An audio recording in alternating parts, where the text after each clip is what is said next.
Irgendwo im südchinesischen Meer, mitten im Nichts. Hier beginnt für 18 Menschen, die sich zuvor noch nie begegnet sind, das Abenteuer ihres Lebens. Sie werden für 50 Tage auf einer einsamen Insel ausgesetzt.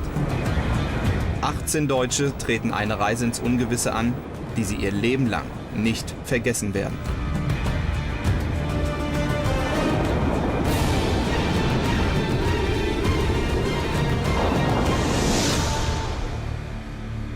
Das ist ihre Geschichte, das ist Survivor.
Heute beginnt für 18 Deutsche ein Abenteuer, das ihr Leben für immer verändern wird.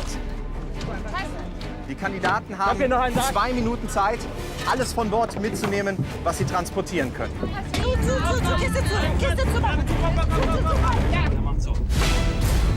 Sie sind Fremde, aufgeteilt in 2 Teams. Ihr Ziel? Diese Insel, mitten im südchinesischen Meer. Was aussieht wie eine traumhafte Urlaubskulisse, ist in Wirklichkeit gefährlich und unerbittlich. In den nächsten 50 Tagen sind die Kandidaten auf sich alleine gestellt. Den Spaten zuerst, hey! Ausgesetzt auf einer einsamen Insel. Sie müssen lernen, sich anzupassen. Sie müssen lernen, im Team zu funktionieren. Hat jeder seinen Beutel nochmal? Sie müssen lernen, Hand in Hand zu arbeiten.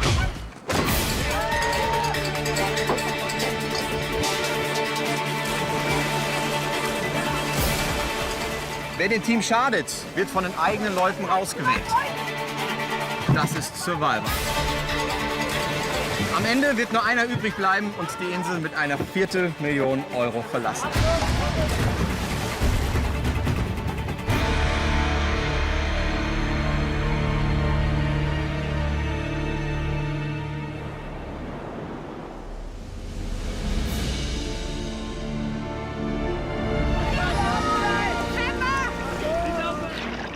Ausgerüstet mit einer Handvoll Reis pro Tag, Trinkwasser, ein paar Töpfen und nicht viel mehr als der Kleidung, die sie am Leib tragen, bleibt den Kandidaten nur ein persönlicher Gegenstand, den sie mit auf die Insel nehmen dürfen. Die nächsten 50 Tage werden sie lernen müssen, in und mit der Natur zu leben.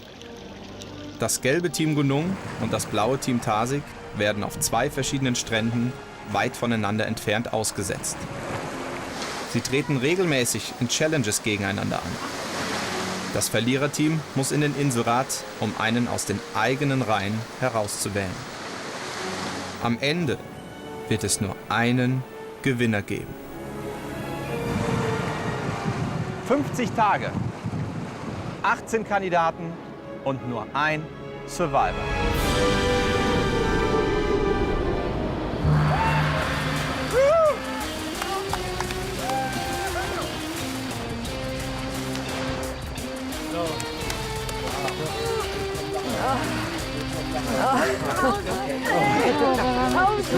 Von der Außenwelt abgeschnitten sind sie auf sich allein gestellt. Das Team ist jetzt ihre Familie, die Insel ihr Zuhause. Meine Damen und Herren, das ist ihr Zuhause jetzt. Als wir hier rankamen, auf den Strand zuschwommen, dachten wir auch so, was für eine wunderschöne Bucht. Also es ist einfach genau so, wie man sich das vorstellt und sehr schön im Augenblick noch. Ich bin halt gespannt, wann das anfängt, uns auf den Sack zu gehen. So, weil ich kann mir auch vorstellen, dass dann irgendwann mal dann sagt, ey, Grillen könnt immer alles Maul halten. So. Womit geht das los? Genau. Oh, komm, Barbara. Es war überwältigend. Es hat mich auch überwältigt, aber ich habe es versucht zu verstecken. Weil das ist einfach Natur pur hier und man hat nichts. Und es ist schwer, wir schimpfen auch, aber irgendwie ist es trotzdem auch was ganz Tolles.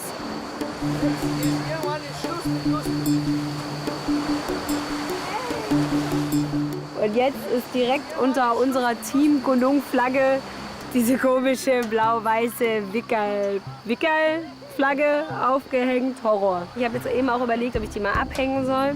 Das ist unglaublich, macht keinem was aus, dass die hängt. Und irgendwie habe ich das Gefühl, dass tief in ihrem Herzen doch alle Deutschen irgendwie Bayern sind oder sowas. Keine Ahnung. Bei einer Bayern-Fahne als Berlinerin ist sie das nicht so gewohnt, aber ist alles just for fun.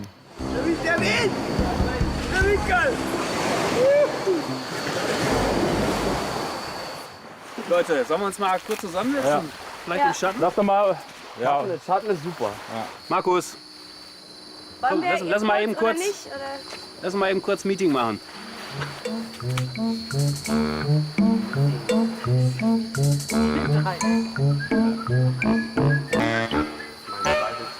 Vielleicht, dass wir jetzt einfach gucken, wir dürfen noch so 1,5 Stunden Helligkeit haben oder sowas. Irgendwie, wie wir das jetzt machen. Also wer sagte gerade hier, Vorschlag, hier den Platz hier zu machen? Wie soll man denn mit dem Feuer machen? Ich denke, da wir jetzt echt hier nichts haben und das keiner von uns, glaube ich, oder? Hat das schon mal jemand richtig mit Holz gemacht? Ich weiß, wie es geht, aber ich habe es noch nie gemacht, muss ich auch zugeben. Da sollten wir uns... Was brauchen wir dafür? Wir brauchen trockenes Holz, möglichst ein hartes und ein weiches Stück. Wir brauchen ganz trockenen Zunder und viel Muskelkraft. Ja, vielleicht kann man damit schon mal was anfangen. Nee, das ist später fürs Feuer, aber das ist einfach zu groß. Ne? Gucken wir erstmal, oder? Und was ich sagen wollte, ist, dass wir da müssen irgendwie 2, 3 oder 4 Leute, meines Erachtens eine Dreiviertelstunde, sich mit beschäftigen. Also, dass wir jetzt nicht irgendwie alle durch die Gegend laufen. Ich organisiere ganz gerne, ja.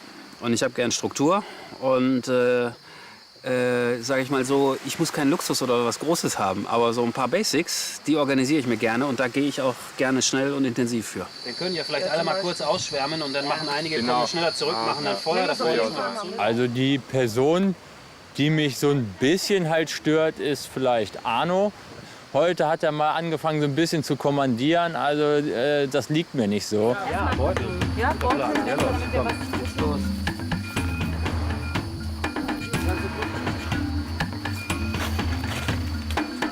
Im Moment hat schon der Arno so ein bisschen das Kommando übernommen. Es fällt auch schwer, da was gegen zu sagen, weil es ist sowieso egal, was man macht. Es soll so gemacht werden, wie er das sagt. Dann machen wir halt mal so, wie er das sagt und mal sehen, ob das funktioniert. Ich würde es jetzt nicht beschwören, aber mal sehen. Sollen wir mal da gucken?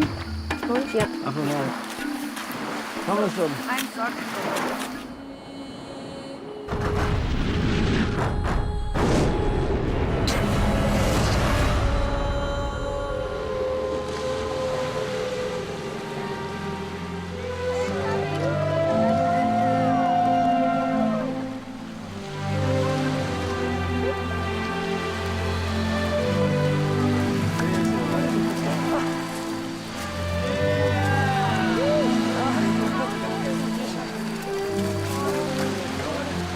Ich hätte nicht gedacht, dass wir so weit und so viel und so hart schwimmen müssen, weil das letzte Stück zum Strand, das hat sich echt gezogen und wir haben uns alle die Beine aufgerissen und es war schon hart.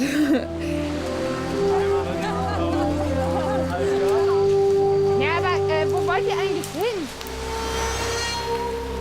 Ich komme auf die Insel und mein eigenes Bedürfnis ist es immer, ein vernünftiges Bett zu haben. Wo schlafe ich? Ja, weißt du, wenn wir jetzt diese kleineren, wir können ja noch Steine drunter legen, damit wir es dann wirklich flach haben. Was ich gesehen habe, war die Basis fürs Haus. Ich denke, das ist eine ganz vernünftige Sache. Das hat nichts damit zu tun, dass ich mich irgendwie präsentieren will, sondern es ist eine fundamentale Entscheidung gewesen. Hier sind ja noch so dicke Baumstämme, die da liegen. Die tragen wir noch dahinter. Ja, ich glaube, wenn man da lange diskutiert und man ist ja nun mal zu 9 in der Gruppe und wenn man da lange drüber nachdenkt, dann kommt man zu überhaupt gar keinem Entschluss.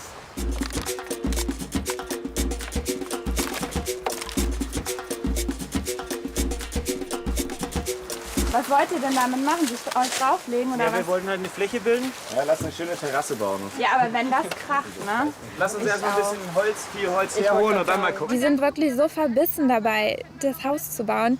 Essen ist schon wichtiger, als jetzt seine ganzen Energien rauszuhauen für, weiß ich nicht, da so eine schöne Hütte.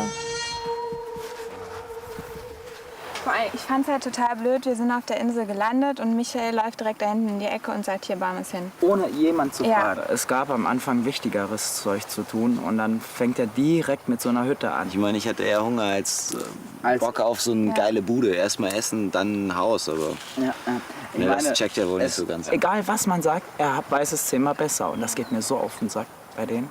Ja, das stimmt schon.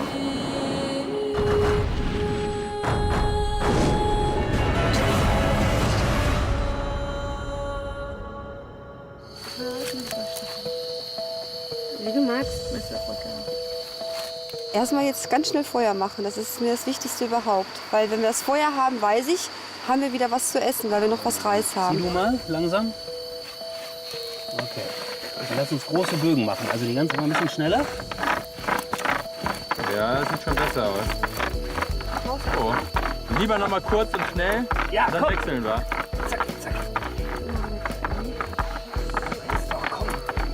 Das Feuer ist noch ein Rätsel, weil ich nicht weiß, ob wir das hinkriegen, weil es noch keiner wirklich gemacht hat. Wir wissen zwar, wie es geht, aber wir müssen es tun. So, Vollgas geben, Mädels. Nochmal, einmal kurz richtig Tempo.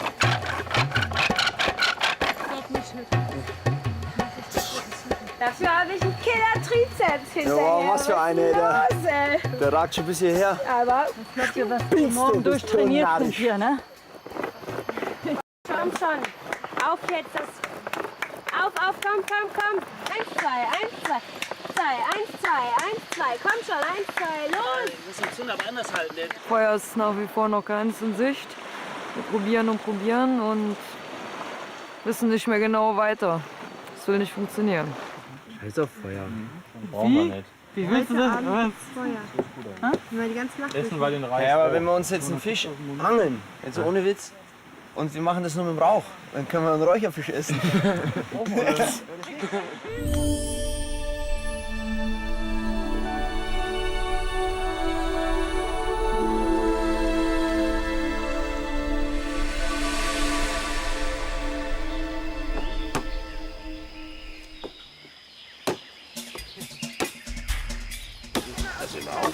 Ja, das geht schon. Hat er gedreht? Ja, ne? Lass uns mal kurz. Guck mal eben, ne? Ja. Dass der jetzt nicht wegrutscht, wenn wir drehen. Henrik, Volker und ich versuchen die ganze Zeit halt Feuer zu machen. Und die drei sind, also Eva, Michael und Philipp, sind nur dabei, Häuser zu bauen. Das ist irgendwie auch doof.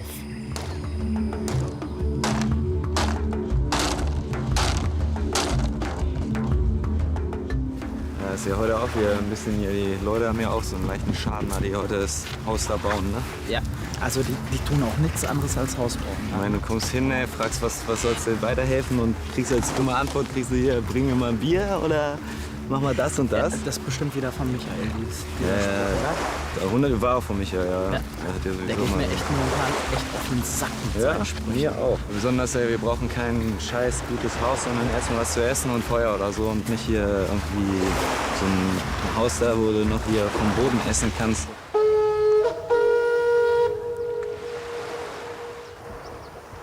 Ich bin froh, dass die Hütte fertig ist. Die Jungs haben das maßlos unterschätzt. Ob das der Hendrik ist, ob das der Heiko ist, aber die haben das Ding unterschätzt. Ja, aber was haben die sich denn vorgestellt? Jo, Party. Party.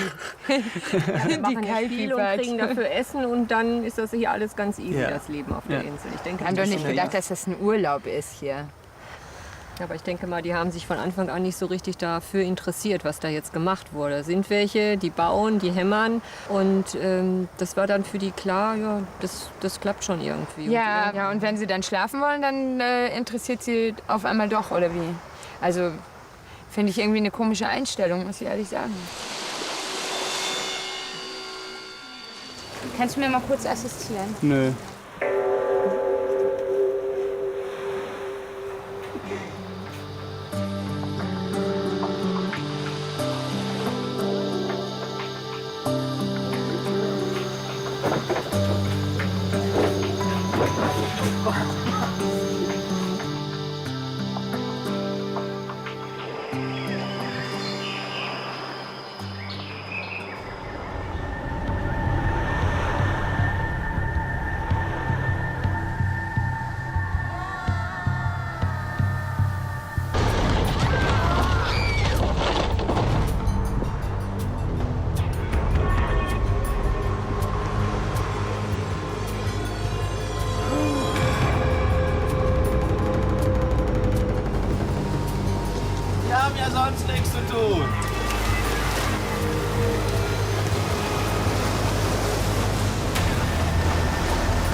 Also alles, wofür wir gearbeitet haben, war mit einem Moment kaputt. Ja. Also es war echt eine immense Kraftanstrengung. Also als das Dach zusammengebrochen ist, war schon so, dachte ich, scheiße, was habe ich falsch gemacht? Ja, irgendwie Konstruktionsfehler, meine Schuld natürlich. Ich habe mich umgeguckt und außer leider wieder die Sonja hat niemand was abbekommen. Ne? Also es gab so keine Probleme. Die Sonja hat wohl einen ziemlichen Schlag abgekriegt. Da mache ich mir schon Vorwürfe. Gell?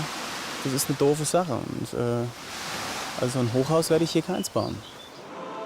Natürlich ist es eine Situation, wenn das Haus da zerfällt und man sitzt auf einmal in den Brüchen. Natürlich ist das auch ein bisschen ermutigend, aber man hat dann die Chance, noch mal was Neues zu bauen. Man muss halt nach vorne schauen.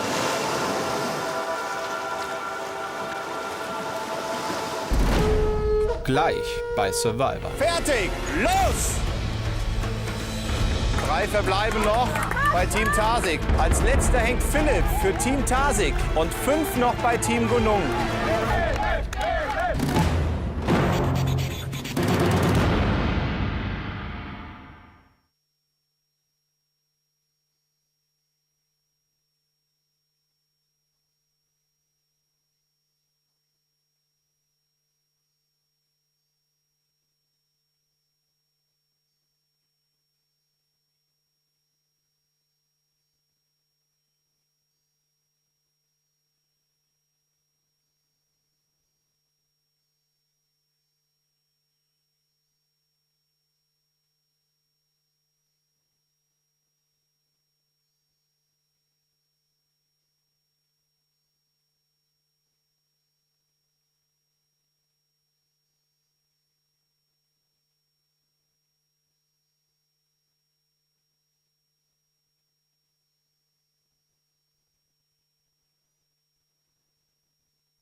Dann ist für heute eine super Expedition geplant, die uns wahnsinnig viel Essen einbringt.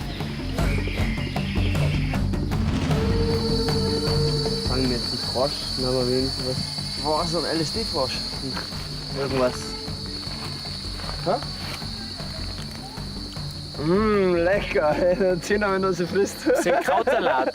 Ja, was aber mein größtes Problem ist, dass halt die Insel zu wenig Nahrung rausfeuert. Also vielleicht finden wir es vor lauter Hunger nicht oder haben einfach keine Ahnung, nach was wir da genau suchen müssen. Aber nach dem, was wir gesucht haben, ist eher mau hier.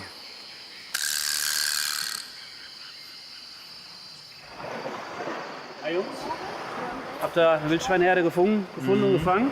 Ja, haben wir auch direkt mitgebracht. Geil! 100 Füßer, irgendwelche fiesen orangen Pilze. Kleine rote Beeren, die auch nicht so ganz gesund aussahen. Soll man schon in Deutschland nicht essen, kleine rote Beeren, ne? Genau, gar nichts. Ich bin total frustriert, weil das eigentlich so die einzige Möglichkeit war, vielleicht was Essbares zu finden. Ob es jetzt irgendwelche Früchte der Art sind oder vielleicht eine Kokospalme oder ähnliches. Oder wenigstens mal auf ein Tier zu stoßen, wäre eine Möglichkeit gewesen, aber da war rein gar nichts. Was hast du heute gegessen? 3 Reiskörner. Ich bin auf Diät. Reis geht auch ohne Feuer. Schmeckt halt nach nichts, ne? Keine Delikatesse, aber der Hunger treibt's rein.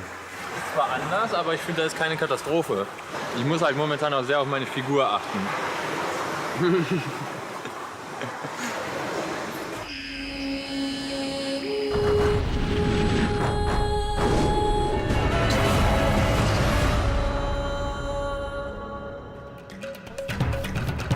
Also wie viele Leute sollen jetzt hier nebeneinander gehen? Wie habt ihr denn das geplant?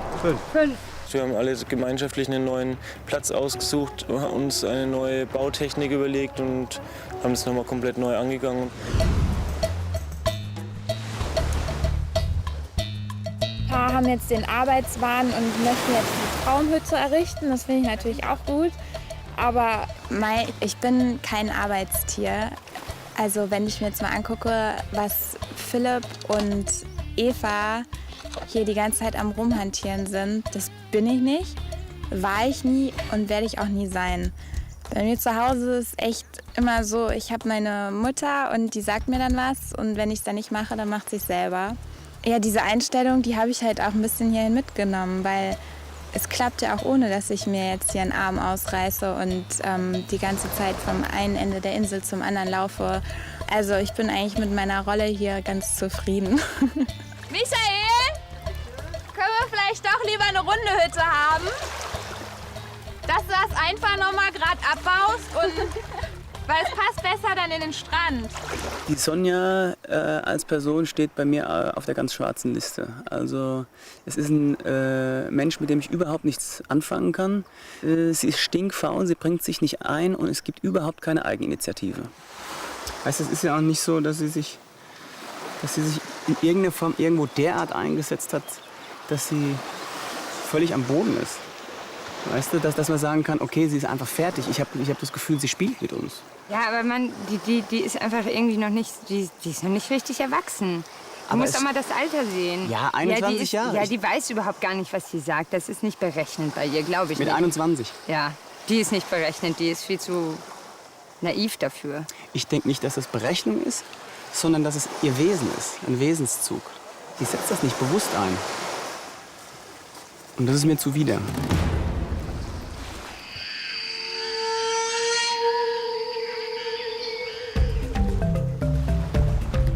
Während ihrer 50 Tage auf der Insel müssen die Teams in regelmäßigen Challenges gegeneinander antreten.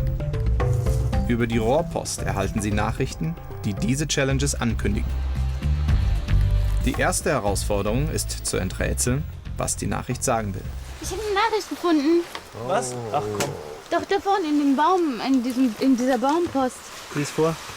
In eurer ersten Challenge verleiht euch Kraft die Macht. Als Team sollt ihr gewinnen, alleine seid ihr schwach. Doch ihr könnt es nicht erzwingen, jeder Einzelne fällt ins Gewicht. Der Preis jedoch, der lohnt sich, denn ihr sitzt nichts zu Gericht. Und was Lebenmesser schneide, das ahnt ihr wirklich nicht. Jeder fällt ins Gewicht. Das ist was mit Aber müssen wir reinhängen, immer runter, wie Bungee-Jumping, sowas. Was? Mit Messer Gewicht. schnell Das kann hat aber bestimmt was was mit durchschneiden Gewicht sein, zu tun.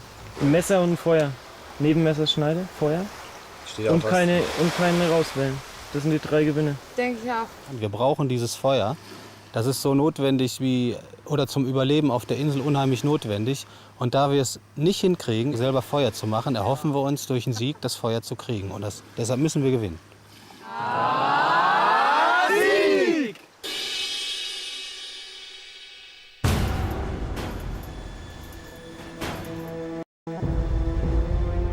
Die Angst davor zu verlieren ist da, aber der Drang nach Sieg ist größer. Also ich bin motiviert, heiß. Ich will das Ding jetzt unbedingt gewinnen, weil ich dieses Scheißfeuer haben will. Ich bin 100%ig sicher, dass unser Team diese Challenge gewinnen wird.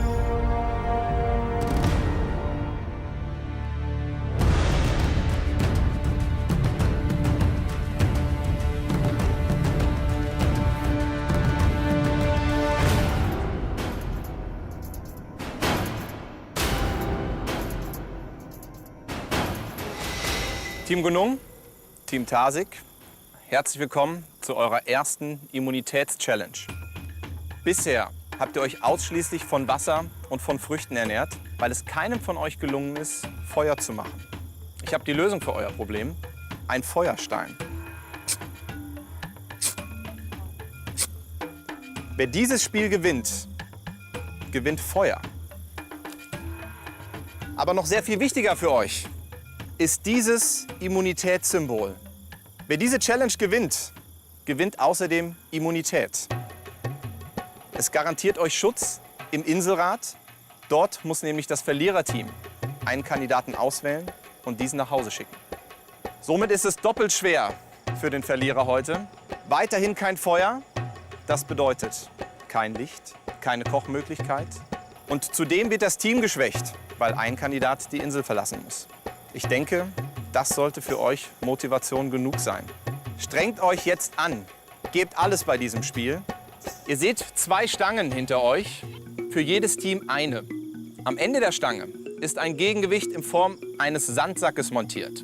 Eure Aufgabe besteht darin, euch mit den Händen so lange wie möglich an der Stange festzuhalten, um mit eurem Körpergewicht den Sandsack in der Luft zu halten. Wenn euch die Kräfte verlassen und ihr die Stange loslassen müsst und runterfallt, dann verliert ihr an Gewicht und auch der Sandsack nähert sich dem Boden. Am Schluss gewinnt das Team, das sich am längsten an der Stange festhalten kann. Spiel verstanden? Dann auf jetzt. Startposition. Okay, es geht um Feuer und um Immunität. Team Gunung, seid ihr fertig? Ja! Team Tarsig, seid ihr fertig? Tarsig! Fertig, los!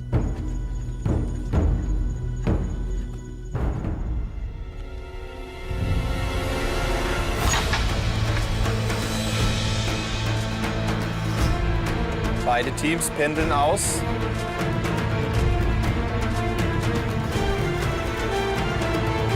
Noch hängen alle 18 Kandidaten.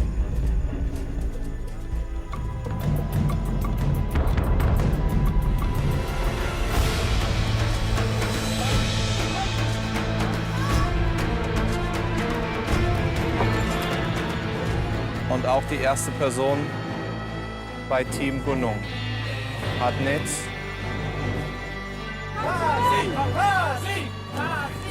Zwei weitere bei Team Gunung.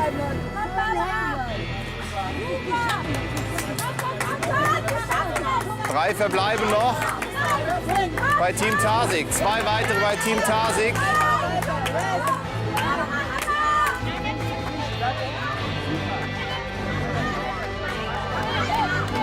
Als letzter hängt Philipp für Team Tarsig und 5 noch bei Team Gunung.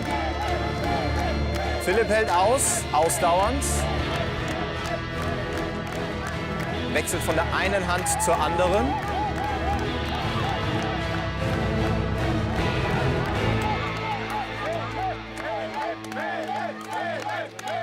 Markus fällt von Team Gunung. Philipp sieht immer noch entspannt aus. Und Eike verlassen die Kräfte. Und jetzt Zweikampf. Philipp gegen Markus.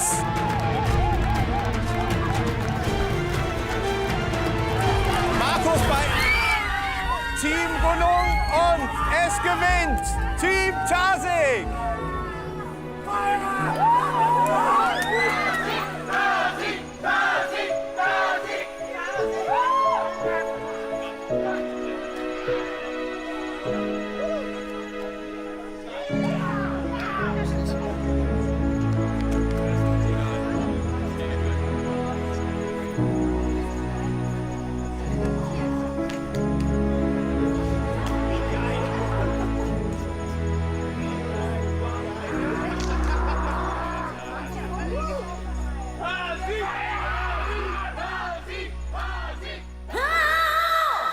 Die erste Immunitätschallenge hat gewonnen Team Tarsig. Ihr habt gewonnen Feuer. Bitte schön.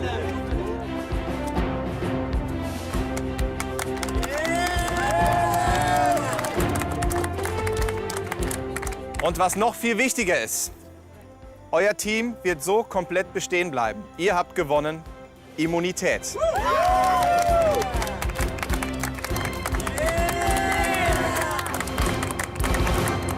Team Gunung, ihr habt es leider nicht geschafft.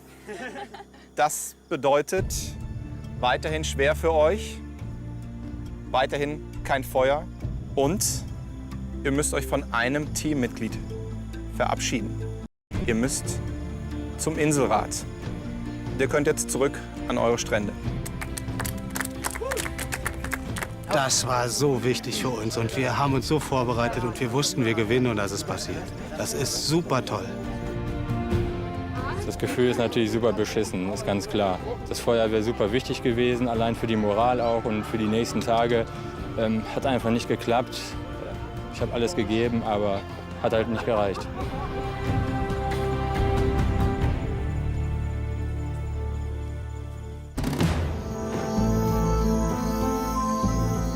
Der Mensch braucht einfach Licht und es ist stockdunkel, das ist die Hölle.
Ich habe voll gemacht.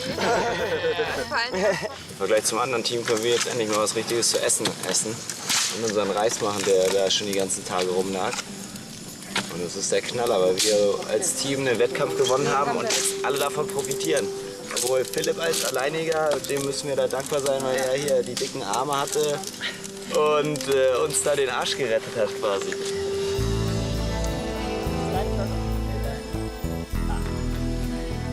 Also mein Gefühl momentan kann man fast als euphorisch bezeichnen. Ich bin froh, dass ich meinem Team, die mich immer unterstützen oder in dem ich mich total aufgehoben fühle, dass durch meine Fähigkeit vielleicht jetzt hier helfen konnte, dass sie es besser haben. Also ich freue mich für die Mannschaft vor allem.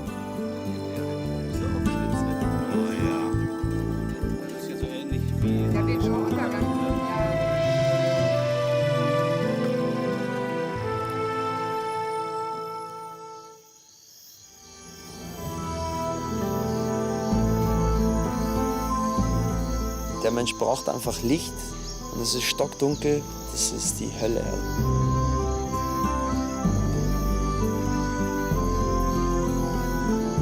Sagen wir mal, heute Abend, klar, wir haben unser Bestes gegeben, da können wir nichts dran machen an dem Fritzen da, an diesem Bergsteiger. Und ich finde auch, wir sind echt ein gutes Team, für dass wir als 9 Leute wildfremd hier zusammengekegelt sind. Ja. Wir sind ja geschwächt so ein bisschen, ne? Wir haben kein Feuer, wir haben kein warmes Essen und wir müssen unsere Kräfte echt einteilen.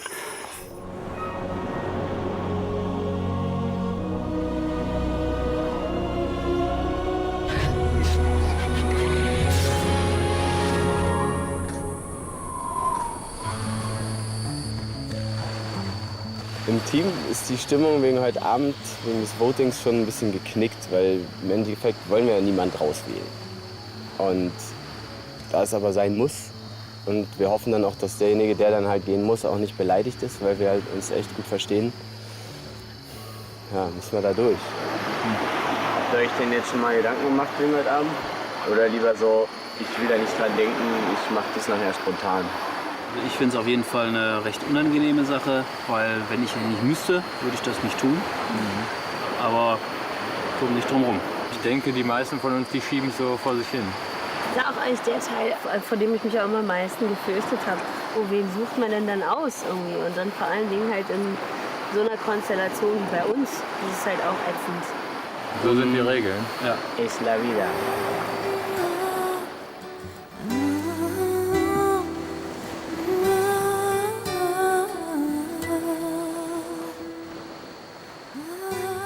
Bei mir ist es momentan eben leider durch Krankheit nicht der Fall, dass ich so 100%ig auf dem Damm bin.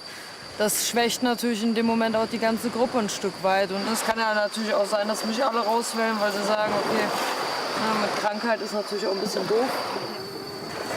Wir sollten nur mal gucken, wie wir das machen mit Jasmin. Da geht es halt so schlecht, dass sie ja eigentlich rein theoretisch gar nichts machen kann. Und wenn sie einfach die ganze Zeit mit ihren Schmerzen beschäftigt ist, was dann völlig normal ist, kann die auch gar nicht strategisch denken. Aber ich weiß nicht, ob ich so strategisch klar denken kann. Das weiß keiner. Es ist wahnsinnig schwierig einzuschätzen oder überhaupt zu entscheiden, wie man da rauswählen will. Und insofern kann es natürlich auch mich treffen. Klar, darüber macht man sich auch Gedanken. Das stimmt. Keiner ist sicher. Also, ich drücke ganz fest der Jasmin die Daumen, dass die auf jeden Fall nicht rausgeht. Da werde ich auch drum beten. Ja. Ich schicke mal eben eine Message nach oben.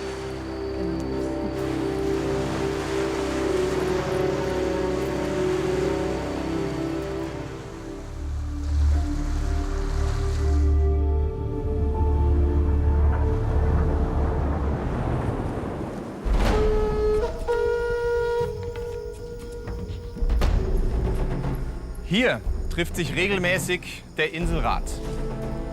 Und hier entscheidet das Verliererteam, wen es nach Hause schickt. Heute fällt die Entscheidung. Wer bekommt die Quittung für sein Handeln und wer hat das Team hinter sich stehen?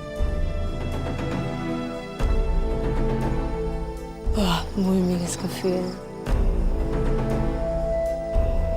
Ich bin ganz relaxed, also ich habe da keine Angst vor.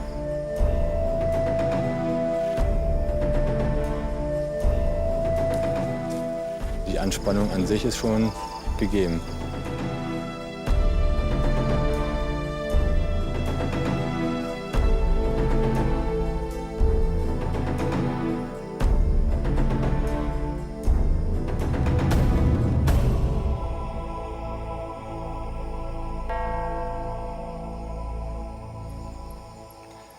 Herzlich willkommen, Team Gunung, zu eurem ersten Inselrad. Ein Platz, an dem ihr wahrscheinlich jetzt nicht so gerne wärt. Aber ihr habt gestern Abend, gestern Nacht die Challenge verloren und deshalb seid ihr jetzt hier. Feuer steht für Leben und die Fackeln neben euch stehen für euer Überleben hier bei Survivor. Werdet ihr rausgewählt, werde ich das Feuer löschen. Das Teammitglied verlässt die Insel ohne 250.000 €. Doch bevor wir zur Abstimmung kommen, würde ich gerne noch ein paar Dinge von euch erfahren. Hatnet, in einer solch kurzen Zeit seid ihr zu einem richtigen Team zusammengewachsen. Wie fühlt es sich für dich an, jetzt hier jemanden herauswählen zu müssen? Furchtbar, weil man einfach gar nicht weiß, wen man wählen soll. Unmöglich, jemanden zu bestimmen und dabei ein gutes Gefühl zu haben. Das geht einfach gar nicht. Hast du jetzt schon einen Namen parat? Nein, Wirst du gleich spontan deine Entscheidung treffen? ganz spontan. Eike, wen würdest du aus deinem Team als Teamführer bezeichnen?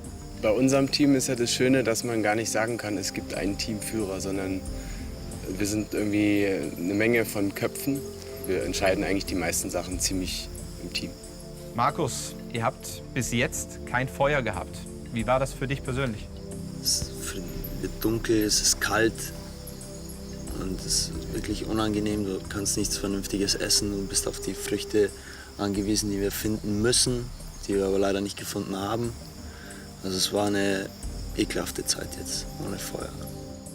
Elina, ihr seid noch 9 Personen, ihr seid ein Team. Hast du zu einem Teammitglied so eine ganz besondere Beziehung aufbauen können? Nein, bisher keine besondere zu einem, sondern zu allen. Ich komme mit allen zurecht und es wird schade, heute einen gehen zu lassen. Hast du denn schon einen Namen, den du nachher auswählen wirst? Ja. Jetzt wird es ernst. Jetzt ist der Zeitpunkt gekommen. Ihr müsst euch jetzt entscheiden, wer soll euch verlassen. Ich werde jetzt nach und nach eure Namen aufrufen und ihr betretet bitte nacheinander dieses Flugzeugwrack. Dort schreibt ihr den Namen der Person auf den Zettel, die ihr rauswählen wollt. Wir beginnen mit der Abstimmung. Hatnet, gibst du bitte als erstes deine Stimme ab.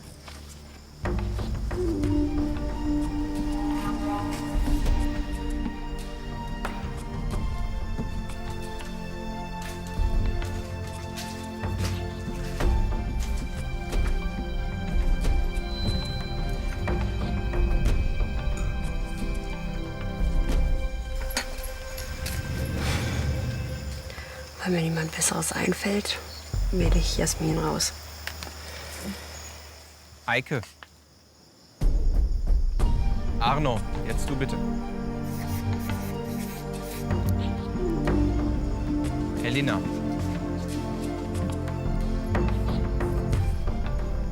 Obwohl sie gestern sehr gute Leistung gezeigt hat im ersten Spiel und auch sonst im Camp sehr viel Wissen an die Frau bringen konnte, habe ich mich wohl oder übel für Barbara entschieden, weil ich sie einfach noch am wenigsten kenne von all den Leuten. Jasmin. Stolli. Barbara.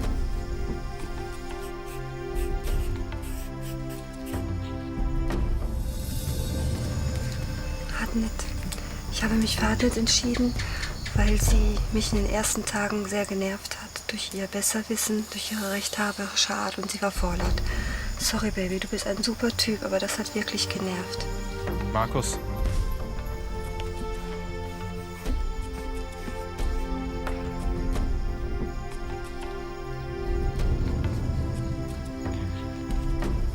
Ich will Bilgi, weil ich einfach mit ihr in einer kurzen Zeit nicht so warm geworden bin wie mit den anderen. Und Bilgi.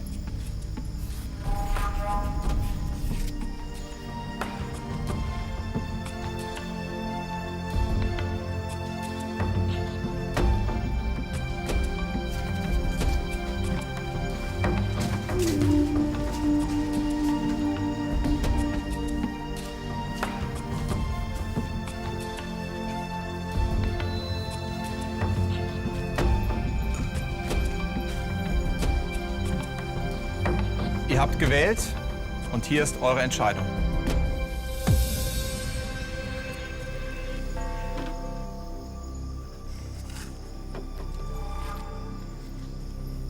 Jasmin.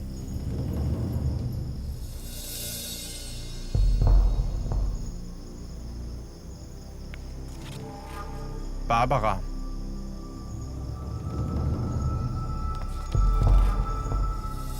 Jasmin. 2 Stimmen Jasmin, 1 Stimme Barbara.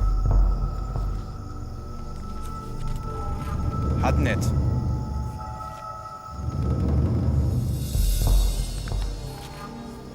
Bilgi.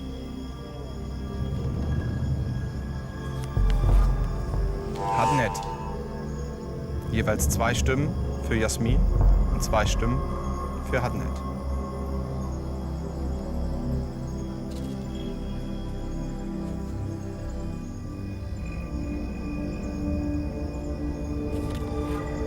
Hadnet.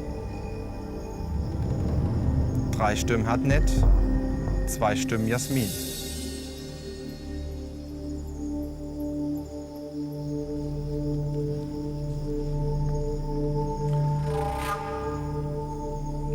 Jasmin, sollte auf diesem Zettel dein Name stehen, heißt das Gleichstand mit Hadnet. Hadnet, sollte dein Name auf diesem Zettel stehen, musst du die Insel verlassen.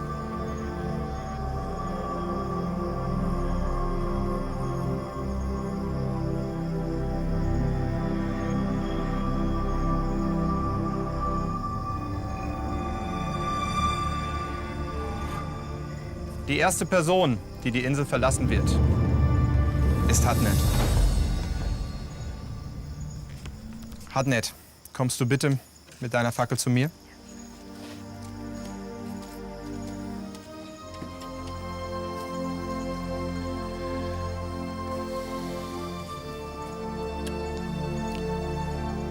Hadnet, dein Team hat entschieden, du musst die Insel verlassen.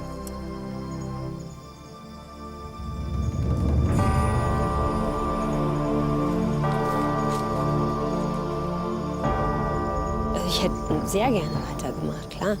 Aber 4 Stimmen ist natürlich recht deutlich. Team Gunung, ihr habt euren ersten Inselrat überstanden. Allerdings seid ihr jetzt nur noch zu 8.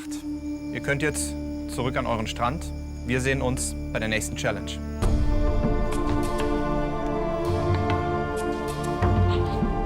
Wie war das zu Ende? Ich freue mich natürlich, dass ich die Chance bekomme, jetzt noch mal zu zeigen, was in mir steckt. Ja, jetzt werde ich dann mal Gas geben.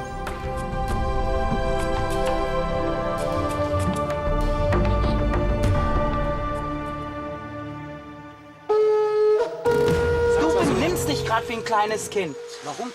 Weil du dich gerade wie ein kleines Kind benimmst. Schon die ganze Zeit. Wer heult denn da? Wer heult denn gerade?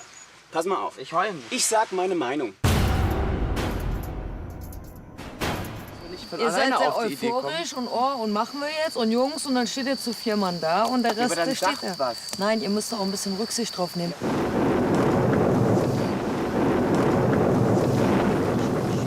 Mir geht es nicht darum, irgendwem was beweisen zu müssen. Ich möchte einfach nach Hause.